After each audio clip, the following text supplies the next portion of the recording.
Louis Dire, lecture apéritive. Lecture apéritive.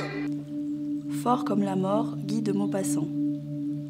Le lendemain, à l'heure ordinaire, lorsque la femme de chambre, après avoir ouvert les rideaux et les auvents, apporta le thé et regarda sa maîtresse encore ensommeillée, elle lui dit : « Madame a déjà meilleure mine aujourd'hui. » « Vous croyez ? » ?»« Oh oui, la figure de madame est plus reposée. » La comtesse, sans s'être encore regardée, savait bien que c'était vrai. Son cœur était léger, elle ne le sentait pas battre, et elle se sentait vivre.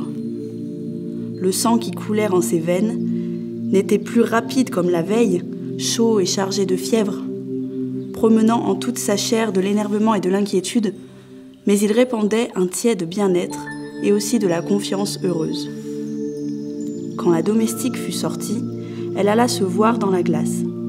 Elle fut un peu surprise car elle se sentait si bien qu'elle s'attendait à se trouver rajeunie, en une seule nuit, de plusieurs années. Puis, elle comprit l'enfantillage de cet espoir. Et après s'être encore regardée, elle se résigna à constater qu'elle avait seulement le teint plus clair, les yeux moins fatigués, les lèvres plus vives que la veille.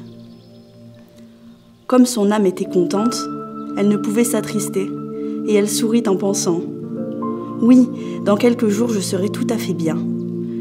J'ai été trop éprouvée pour me remettre si vite. » Mais elle resta longtemps, très longtemps, assise devant sa table de toilette, où était étalée, dans un ordre gracieux, sur une nappe de mousseline bordée de dentelle, devant un beau miroir de cristal taillé, tous ces petits instruments de coquetterie à manches d'ivoire, portant son chiffre coiffé d'une couronne.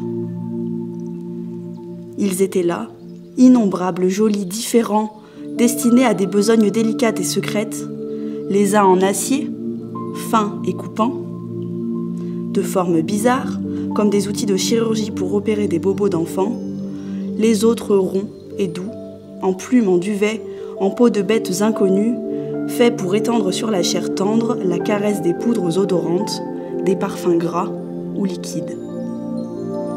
Longtemps, elle les mania de ses doigts savants, promenant de ses lèvres à ses tempes, leur toucher plus moelleux qu'un baiser, corrigeant les nuances imparfaitement retrouvées, soulignant les yeux, soignant les cils. Quand elle descendit enfin, elle était à peu près sûre que le premier regard qu'il lui jetterait ne serait pas trop défavorable.